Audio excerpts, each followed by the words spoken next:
তোমালোকৰ শৈক্ষিক জীৱনৰ উন্নতিকল্পে এতিয়া দশম শ্ৰেণীৰ উপযোগীকৈ কেইটামান চনৰ কিছু পৰীক্ষাত অহা ব্যাকৰণ মই একগোট কৰি লিপিবদ্ধ কৰিছোঁ আৰু তোমালোকৰ উপকাৰৰ অৰ্থে আজি তোমালোকক এই ব্যাকৰণ গ্ৰন্থখন আমাৰ শ্ৰদ্ধাৰ একাডেমিক ইনচাৰ্জ শ্ৰী দীপাংকৰ দেৱ গোস্বামীয়ে তোমালোকক বিতৰণ কৰিব। তেখেতক বিতৰণ কৰিবলৈ মই অনুৰোধ কৰিছোঁ। ধন্যবাদ হিৰামণি বৰুৱা বাইদেউ। তোমালোকে জানা ছাত্ৰানাং অধ্যয়নৰ তপ, ছাত্ৰৰ অধ্যয়ন কৰাটোৱে হ'ল তপস্যা। ঠিক সেইদৰে এজন শিক্ষক তেতিয়াহে গতিশীল হৈ থাকিব পাৰিব যেতিয়া শিক্ষকজনে ছাত্ৰৰ সমানে সমানে অধ্যয়ন বৰ্তাই ৰাখে।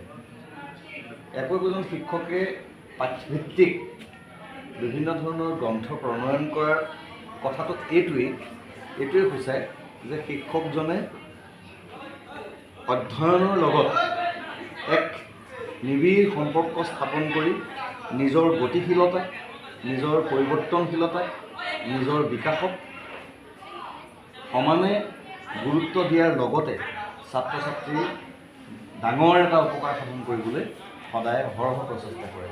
তেনে শিক্ষাগুৰু আচলতে প্ৰকৃতাৰ্থত শিক্ষাগুৰু হয়। শিক্ষক হ'ল জাতিৰ মেৰুদণ্ড বহুতা আৰু আজি ছাত্ৰ ছাত্ৰীৰ বাবে বিগত বৰ্ষসমূহত অহা অসমীয়া ব্যাকৰণৰ বিভিন্ন প্ৰশ্ন উদ্ভুত কৰি প্ৰশ্নোত্তৰবিলাক যুগুত কৰি ছাত্ৰ ছাত্ৰীক প্ৰদান কৰাটো এটা মহৎ কাৰ্য। তাৰ কাৰণে আমি হীৰামণি বৰুৱা বাইদেউলৈ গভীৰ শ্ৰদ্ধা নিবেদন কৰিছোঁ, ধন্যবাদ জ্ঞাপন কৰিছোঁ আৰু ছাত্ৰ ছাত্ৰীৰ উপকাৰ অৰ্থে মই মোক দিয়া এই দায়িত্বটো যে বিতৰণ কৰিব লাগে কৰিবলৈ আগবাঢ়িছোঁ। লগতে আমাৰ ইয়াৰ জ্যেষ্ঠ শিক্ষয়িত্ৰী অনিমা বাইদেউ আছে, তেখেতকো মই অনুৰোধ জনাম। আমাৰ ক্লাছ টিচাৰ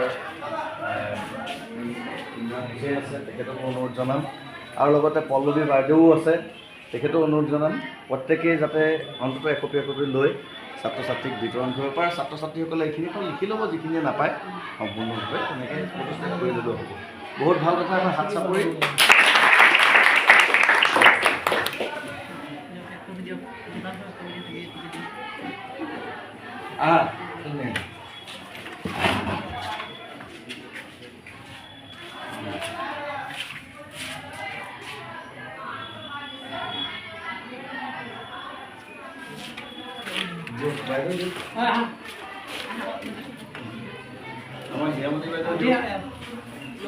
তোমালোকৰ বাইদেউৰে প্ৰচেষ্টা সফল হওক, তোমালোকৰ জীৱনত এইখিনিয়ে যাতে যথেষ্ট সহায় কৰে। সফলতাটো তেতিয়াহে আহিব। পিং মাৰা নাই ন ইয়াত? ইয়াত পিং মাৰি ল'বাগৈ। এই দুখন আছে, এই দুখন দিয়া যাওক ন। আহা ল'ৰা